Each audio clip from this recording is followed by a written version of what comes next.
commentator is Joe O'Brien.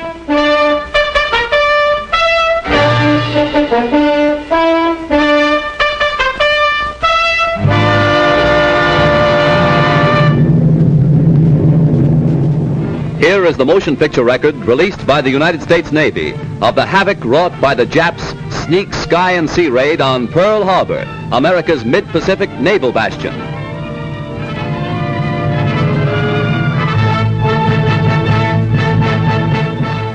On December 7th, 1941, Japan, like its infamous Axis partners, struck first and declared war afterwards. Costly to our Navy was the loss of war vessels, airplanes, and equipment, but more costly to Japan was the effectiveness of its foul attack in immediately unifying America in its determination to fight and win the war thrust upon it, and to win the peace that will follow. The Japs copied their German masters in striking hard at airfields. Hickam Field, northwest of Honolulu, and the Fort Island Naval Plane Base were the first objectives of Japan's treachery. Scores of planes were bruised and battered by the Japs' aerial bombs. Many of these were demolished beyond repair.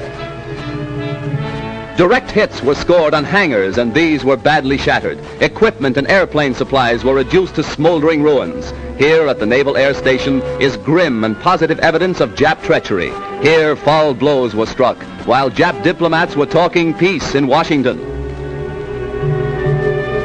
America lost 3 destroyers. Here are seen the United States destroyers Downs and Shaw as they rest on the bottom of Pearl Harbor with decks awash after Jap bombers make direct hits on their decks. First to feel the sting of Japanese steel are the USS Oklahoma and Utah, the latter a 33-year-old target ship. Accurate hits by the enemy bombers make short work of these 2 naval bulwarks. Now, with their keels practically out of water, they lie helpless wrecks and a sad reminder of cowardly strategy. To make possible a surprise attack within Pearl Harbor, the Japs built 2-man submarines to enable them to fire sneak blows within waters that are narrow and tortuous. Several of these surprise weapons were blown from the water by direct hits of our naval gunners. Others were beached and captured. While sky and sea fire was still raging, salvage crews inspected our naval craft to estimate what may be saved.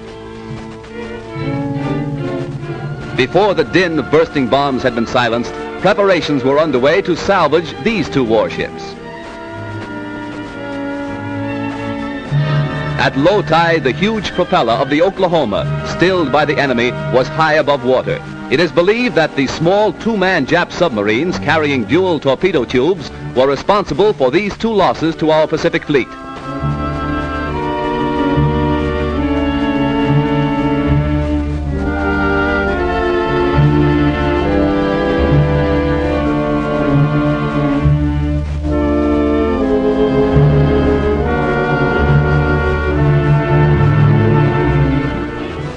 Here is the actual bombing of the mighty USS Arizona by Jap planes. These pictures were made by a fearless cameraman who thought nothing of his personal safety to make possible this record for all posterity. A single lucky hit was responsible for the disaster that befell the Arizona when a Jap bomb falling directly through one of the battleship's funnels exploded in the engine room and set ablaze tons of fuel oil. Dense black smoke billowed to the sky as the massive control tower began to keel over.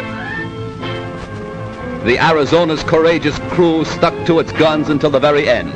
Here was displayed heroism that will live forever in the glorious annals and traditions of the American Navy.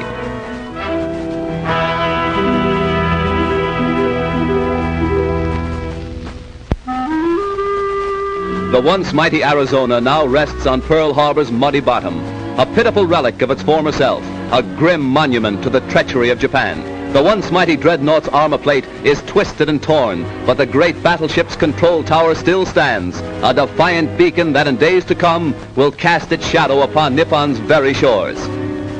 At Pearl Harbor, at Hickam Field, in the bomb-pocked streets of Honolulu, ever is written history. History with a tragic, treacherous pen. History that 130 million Americans will never forget. And in days to come, the Japs, too, will remember Pearl Harbor. Here is a tragic, unforgettable page in the annals of America. Here the cunning deceit of the Japs will never be forgotten. Here, they hoped to score a knockout before the war began. The Arizona's gun crews, battered and broken, fired to the last. Their guns pointed skyward, from whence the enemy appeared. The Jap sneak blow cost hundreds of military and civilian lives. The treacherous attack cost our Pacific Fleet 2 battleships outright, another capsized, the loss of 3 destroyers and a mine layer.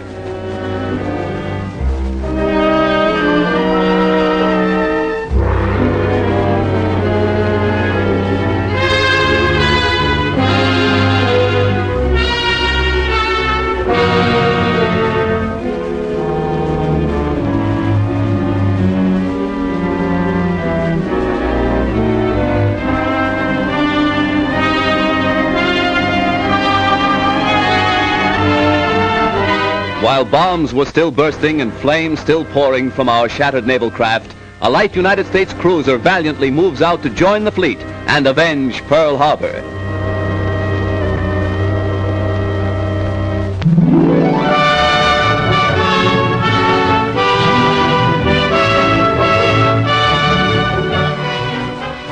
June 3rd, 1935. The Normandy, $60 million luxury liner, comes to America on its maiden crossing of the Atlantic, an event that occasioned a marine demonstration that will live in history. Whistles blew and sirens shrieked a mighty welcome to the new Queen of the Seas.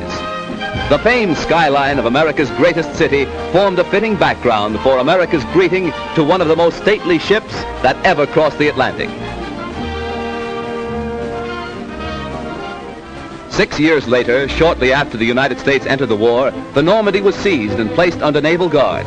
Hundreds of civilian workers were put aboard the Normandy, renamed the USS Lafayette, to strip the vessel of its costly furnishings and to prepare it for war duty as a United States transport.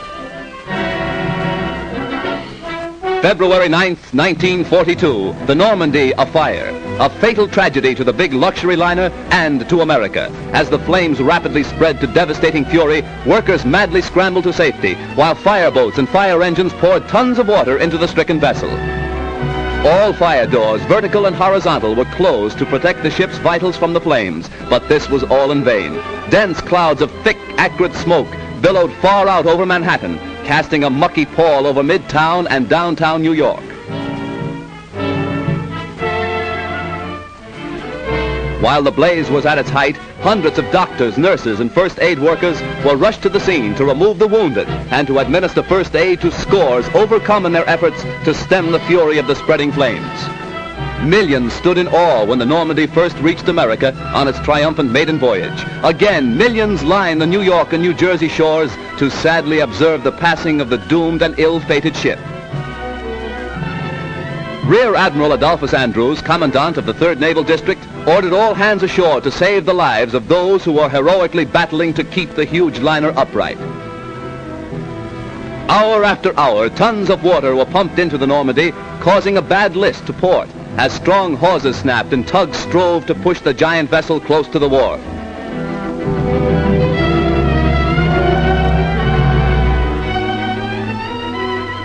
Then, during the night, the Normandy met its final doom, when, with a resounding crunch of ice and a belch of smoke, the 83,000-ton vessel dipped her flame-scarred superstructure into the surface of the Hudson River. Hundreds were injured when America lost its biggest naval auxiliary. Millions of dollars of damage has been done, and thousands of man-hours of labor have been nullified.